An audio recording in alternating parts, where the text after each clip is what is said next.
suis Gabriel Voisin. Et moi, c'est Mathilde. Aujourd'hui, nous voulons partager avec vous l'expérience de l'hypnonaissance que nous avons découvert il y a quelques années déjà et qui nous a grandement aidé pour nos grossesses, les naissances de nos enfants et notre parentalité. La philosophie hypnonaissance estime que le corps de la femme est fait pour donner naissance naturellement, en toute sécurité, avec du confort. Alors, nous avons découvert l'hypnonaissance lors de la découverte de l'existence de notre premier enfant. Et en recherchant ce qui se faisait comme préparation à la naissance naturelle, nous sommes tombés dans une librairie au rayon maternité sur ce livre, Hypnonaissance, la méthode Mongan, écrite par Marie Mongan, donc sa créatrice. Oui, exactement. Donc, nous avons commencé à explorer cette approche en lisant le livre. Nous avons été convaincus car ça paraissait vraiment innovant et nous avons contacté une éducatrice en hypnonaissance qui nous a accompagnés, et ce qui nous a permis de nous rendre autonomes et confiants le jour de notre premier accouchement, puisque moi aussi j'ai été accouché en tant que papa ce jour-là. Voilà. Alors, le plus important de ce qui a été apporté par la méthode, c'est la confiance.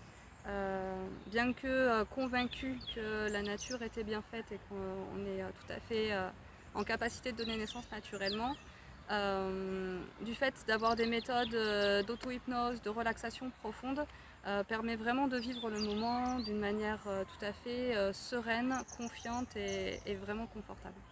Et aussi les respirations, si je ne me trompe pas. Oui, toutes les respirations qu'on travaille pendant la phase de dilatation et la phase de naissance sont juste adaptées à ce qu'on vit, à ce que le corps produit et du coup ça permet vraiment d'accompagner la naissance de l'enfant de manière tout à fait consciente et naturelle.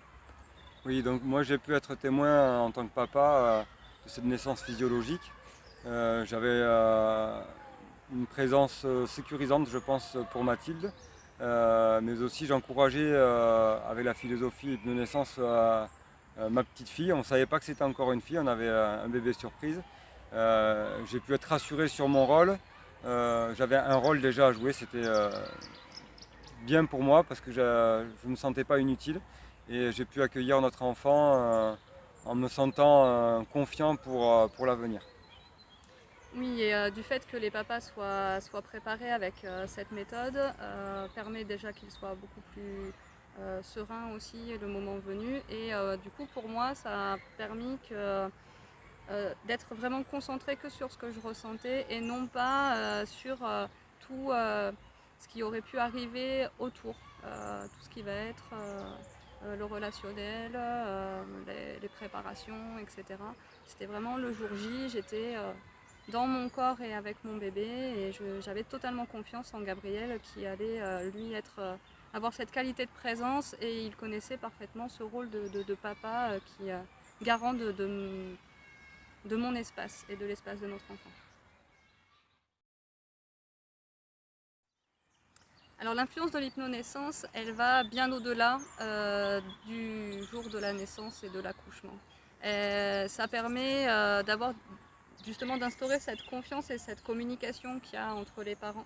On sait qu'on peut compter l'un sur l'autre, qu'on est sur une même longueur d'onde et du coup ça permet dans les gestions de stress ou de petits événements du quotidien de parents d'avoir cette communication et ce lien qui est fort et qui fait qu'on on va oser aller vers l'autre et parler et se rappeler des petites techniques pour respirer et relâcher voilà, nos endorphines, d'être dans le bien-être, dans l'amour et la bienveillance. Oui, donc j'ai pu remobiliser moi aussi en tant que papa ces compétences acquises là pendant cette préparation. Savoir compter sur l'autre aussi, s'en remettre à l'autre, puisque ça crée une relation de confiance aussi mutuelle dans le couple. Et on sait qu'on n'est pas seul à éduquer nos enfants et de pouvoir percevoir notre corps, nos émotions, etc.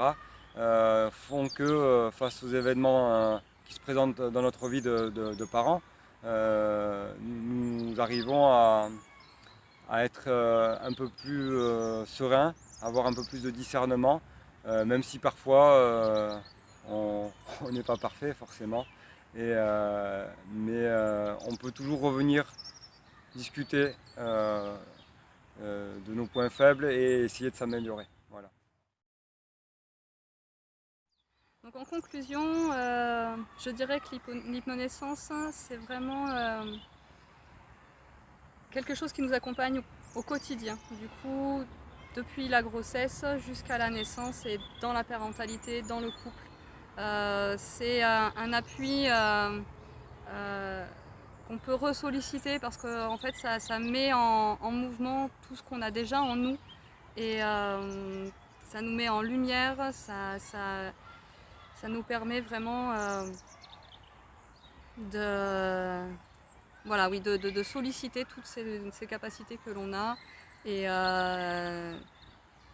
voilà, ça redonne confiance, ça redonne notre pouvoir, l'espoir. Notre pouvoir, oui. Et voilà, et du coup ça dure au-delà d'une simple préparation à la naissance.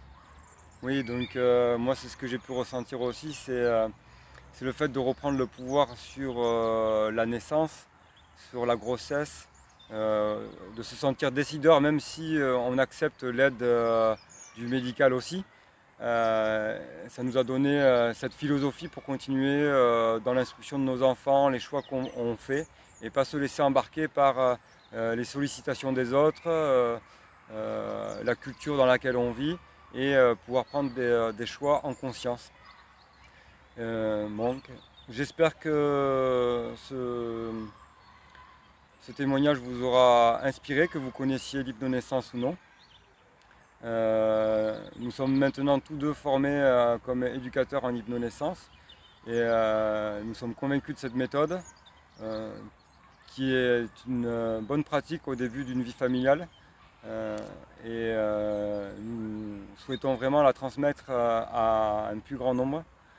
Et je vous invite donc à suivre notre chaîne YouTube et nos pages Facebook et Instagram pour suivre nos actualités et les ateliers que nous proposerons très bientôt dans la région de Pau et des Pyrénées-Atlantiques en général. Merci, belle journée à vous. À bientôt.